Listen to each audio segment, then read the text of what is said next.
Bismillahirrahmanirrahim. Assalamualaikum warahmatullahi wabarakatuh.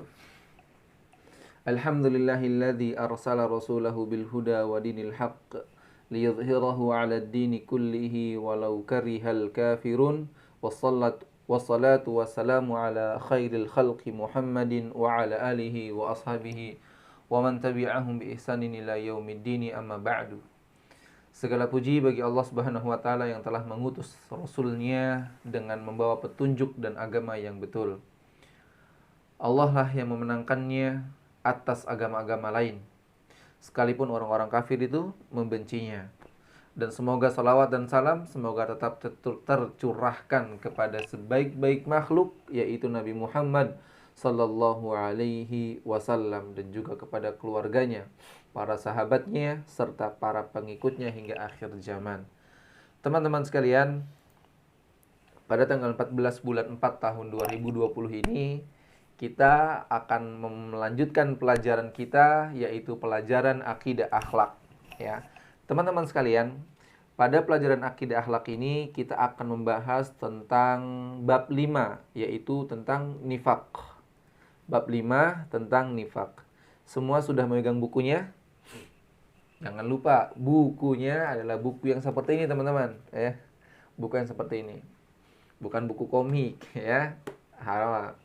Buku pelajaran kita adalah buku yang Dar Syafi'i. Bab 5 tentang nifak di kelas 8. Oke, kita buka semua halaman 93.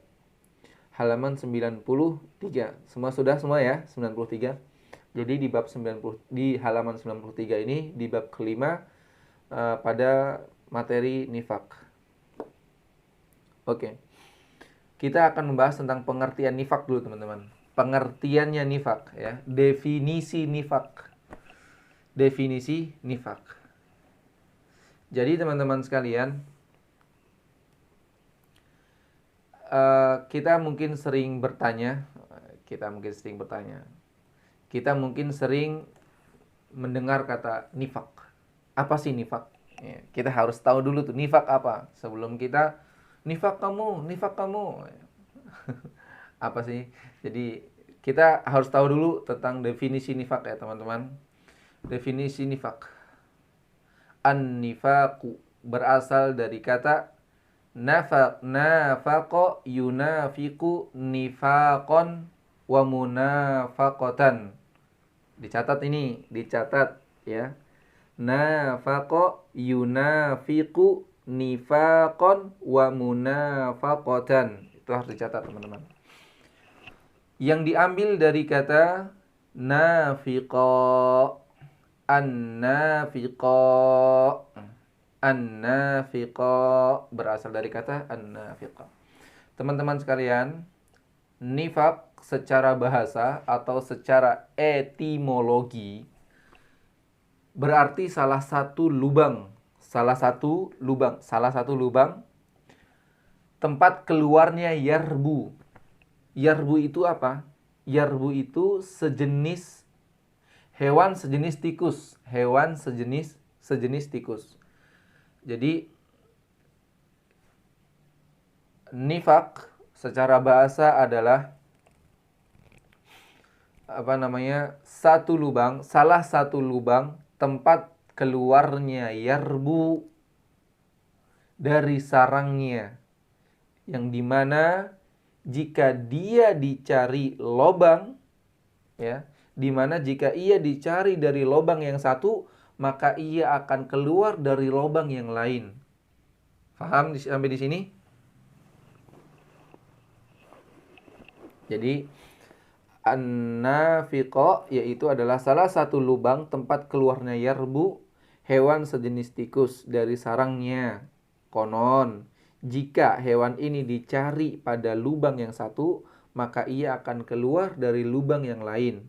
Dikatakan pula bahwa nifak berasal dari kata an-nafaqu, yaitu lubang tempat tersembunyi. Nah, nifak menurut istilah, teman-teman, menurut istilah atau menurut syara' atau terminologi, ya, yaitu memperlihatkan keislaman dan kebaikan tetapi menyembunyikan kekufuran dan kejahatan di dalam hati. Teman-teman, memperlihatkan keislaman dan kebaikan tetapi menyembunyikan keburukan dan kejahatan di dalam hati. Berarti dia itu, teman-teman sekalian, dia seolah-olah itu di depan orang baik.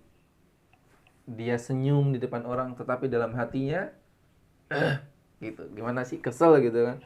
Itu nggak boleh, teman-teman. Karena Allah Subhanahu wa taala berfirman, innamal munafiqina humul fasiqun. Sesungguhnya orang-orang munafik itu mereka adalah orang-orang yang fasik, di dalam surat At-Taubah ayat 67 itu, teman-teman. Ya. Yaitu mereka adalah orang-orang yang keluar dari syariat. Menurut Al-Hafiz Ibnu Katsir, mereka adalah orang-orang yang keluar dari jalan kebenaran, kebenaran masuk ke jalan kesesatan. Nah, teman-teman sekalian yang saya hormati, yang saya banggakan karena Allah Subhanahu wa taala, orang yang mempunyai sifat nifak disebut sebagai orang munafik. Orang yang memiliki sifat nifak disebut juga sebagai orang yang munafik. Nifak merupakan perbuatan yang sangat berlawanan dengan ajaran Islam. Jadi kita nggak boleh memiliki sifat munafik ini, sifat nifak ini. Kita nggak boleh memiliki sifat nifak karena itu bertentangan dengan ajaran agama Islam. Ya teman-teman sekalian, itu bertentangan dengan ajaran agama Islam. Islam memerintahkan agar perbuatan, sikap, dan ucapan kita selalu sama dengan apa yang terdapat di dalam hati kita. Jadi setiap ucapan yang kita ucapkan, perbuatan yang setiap kita kali amalkan, terus sikap kita kepada orang lain itu harus sesuai dengan apa yang ada di hati kita. Gitu ya. Itu yang diajarkan oleh agama Islam. Tidak boleh perbuatan lahiriah bertentangan dengan keyakinan batin. Nah, itu nggak boleh, teman-teman sekalian. Kemunafikan ya terjadi karena adanya perbedaan antara lahir dan batin. Jadi terjadinya kemunafikan ini ya, terjadinya kemunafikan ini karena adanya perbedaan antara lahir dan batin tersebut. Keduanya saling berlawanan.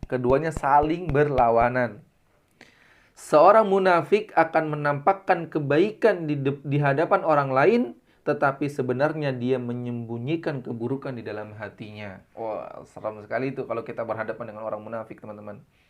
Semoga kita dijauhkan dari sifat nifak, dari sifat orang-orang munafik. Dijauhkan dari kita dan kita dijauhkan dari orang lain juga yang munafik. Ya, teman-teman sekalian, hakikat dan ciri-ciri nifak sudah dipaparkan, sudah disebutkan, sudah dijelaskan di dalam Al-Quran. Allah Subhanahu wa taala bahkan mengancam orang-orang munafik dan membeberkan ciri-ciri mereka. Jadi ciri-ciri orang munafik ini sudah dibeberkan oleh Allah Subhanahu wa taala, sudah dikasih tahu oleh Allah Subhanahu wa taala. Seperti yang di buku ini disebutkan dalam surat At-Taubah ayat 64 sampai ayat 68. Coba ya, yang punya Quran coba lihat ayat 64 surat At-Taubah. Barangkali kalau kakak bacanya salah toh kasih tahu ya. Yahdharul munafiquna ya. Jadi yahdharul munafiquna an tunazzala alaihim suratun tunabbi'uhum bima fi qulubihim. Qul istahzi'u innallaha mukhrijum ma tahdharun. Jadi teman-teman sekalian, orang-orang munafik itu takut ya, yang artinya nih ya, Orang-orang munafik itu takut jika diturunkan suatu surah yang menerangkan apa yang tersembunyi di hati mereka. Katakanlah kepada mereka, teruskanlah berolok-olok terhadap Allah dan Rasul-Nya. Sesungguhnya Allah akan mengungkapkan apa yang kamu takuti itu. Terus di ayat selanjutnya, dan jika kamu tanyakan kepada mereka, niscaya mereka akan menjawab, sesungguhnya kami hanya bersenda gurau dan bermain-main saja. Katakanlah, mengapa kepada Allah dan ayat-ayatnya serta Rasulnya kamu selalu mengolok-olok? Ya kan? Terus, la ta'tadiru qad kafartum ba'da imanikum. Ya. Tidak perlu kamu meminta maaf karena kamu telah kafir setelah beriman. Ya, karena kamu kafir setelah beriman. Jika kami memaafkan sebagian dari kamu karena telah bertaubat, niscaya kami akan mengazab golongan yang lain karena sesungguhnya mereka adalah orang-orang yang selalu berbuat dosa. Terus, orang-orang munafik, laki-laki dan perempuan, satu dengan yang lain adalah sama. Mereka menyuruh berbuat yang mungkar dan mencegah perbuatan yang ma'ruf, ya, yang baik. Dan mereka menggenggamkan tangannya, maksudnya kikir. Mereka telah melupakan kepada Allah, maka Allah melupakan juga mereka. Sesungguhnya orang-orang munafik itulah orang-orang yang fasik. Ayat 68. Allah menjanjikan mengancam orang-orang munafik laki-laki dan perempuan dan orang-orang kafir dengan neraka jahanam. Mereka kekal di dalamnya, cukup neraka itu bagi mereka. Allah melaknat mereka dan mereka mendapatkan azab yang kekal. Jadi, kalau misalkan kita bertemu dengan orang yang kalau kita memiliki sifat munafik dalam hati kita, kita akan dijanjikan oleh Allah Subhanahu wa taala untuk ditaruh di neraka, ya. Allah tuh teman-teman sekalian menjadikan orang-orang munafik itu lebih jelek dari orang-orang kafir. Allah menjadikan orang-orang munafik itu lebih jelek dari orang-orang kafir. Kenapa? Allah Subhanahu wa taala berfirman, "Innal munafiqina fid darqil asfali minan nar walan tajida lahum nasira." Sesungguhnya orang-orang munafik itu ditempatkan pada tingkatan yang paling bawah di neraka. Di keraknya api neraka, teman-teman. Dan kamu sekali-kali tidak akan mendapatkan walan tajida lahum nasira. Dan kamu sekali-kali itu tidak akan mendapatkan seorang penolong bagi mereka. Juga Allah Subhanahu wa taala berfirman, "Innal munafiqina yukhadi'unallaha wa huwa khadi'uhum." Surat An-Nisa itu, teman-teman. Sesungguhnya orang-orang munafik itu menipu Allah dan Allah akan membalas tipuan mereka.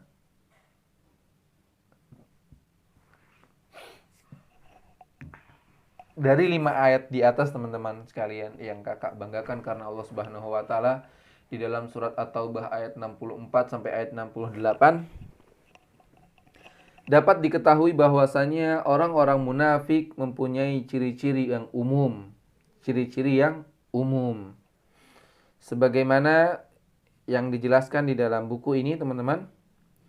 Yang pertama, berpura-pura menampakkan kebaikan, tetapi hati mereka menyembunyikan keburukan dan kebencian. Jadi, seakan-akan mereka menampakkan kebaikan, padahal dalam hatinya itu dia menampakkan kebencian. Terus yang kedua, menjadikan agama sebagai bahan olok-olok dan permainan belaka. Ya. Yang ketiga, suka mengejek Allah dan Rasul-Nya dengan berbagai macam cara. Barang siapa yang ngejek Allah dan Rasulnya, ya dia sudah termasuk sebagai orang yang munafik, teman-teman sekalian. Yang keempat, gemar mengajak orang lain kepada kemungkaran dan selalu berupaya menghalangi mereka dari kebaikan. Jadi barang siapa yang menghalang-halangi orang untuk kebaikan, nanti kita termasuk ke dalam sifat orang yang memiliki sifat nifak atau munafik. Sifat-sifat nifak merupakan sifat yang diharamkan oleh Allah Subhanahu wa taala. Allah Subhanahu wa taala mengancam orang yang mempunyai sifat nifak ini dengan azab yang pedih, sebagaimana dalam firman Allah Subhanahu wa taala, "Basyiril munafiqina bi anna lahum adzaban alima." Di dalam surat An-Nisa itu juga, teman-teman, kabarkanlah kepada orang-orang munafik bahwa mereka akan mendapatkan azab atau siksa yang pedih. Allah juga berfirman di dalam surat An-Nisa juga, yang tadi kakak katakan bahwasanya nanti ketika orang munafik itu akan ditaruh di neraka yang paling bawah. Innal munafiqina fid darkil asfali minan nar walan tajida lahum nasira. Nifak atau sifat nifak ini merupakan sifat yang sangat membahayakan dan dapat merusak keimanan seseorang. Imam Ibnu Qayyim mengatakan bahwasanya nifak tergolong penyakit batin yang sangat berbahaya. Siapa yang mengatakan? Imam Ibnu Qayyim. Dia mengatakan bahwasanya nifak tergolong penyakit batin yang sangat berbahaya. Seseorang bisa dikuasai penyakit ini tanpa disadarinya, karena hakikat penyakit ini tidak diketahui oleh banyak orang. Bahkan orang yang telah terjangkit penyakit nifak ini lebih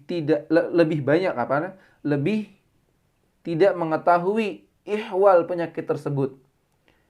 Akibatnya dia mengira telah melakukan kebaikan, padahal sebenarnya dia telah berbuat kerusakan. Jadi ketika kita berbuat munafik atau kita memiliki sifat nifak, banyak tidak disadari bahwasanya kita sudah melakukan kemunafikan tersebut, teman-teman. Makanya ketika kita beramal, ketika kita bergaul dengan orang lain, itu harus hati-hati, teman-teman. Harus hati-hati.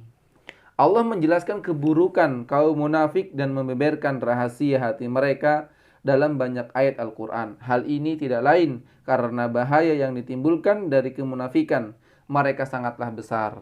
Mereka selalu mengklaim telah berbuat sesuai dengan syariat, padahal perbuatan tersebut sangat jauh dari ajaran Islam.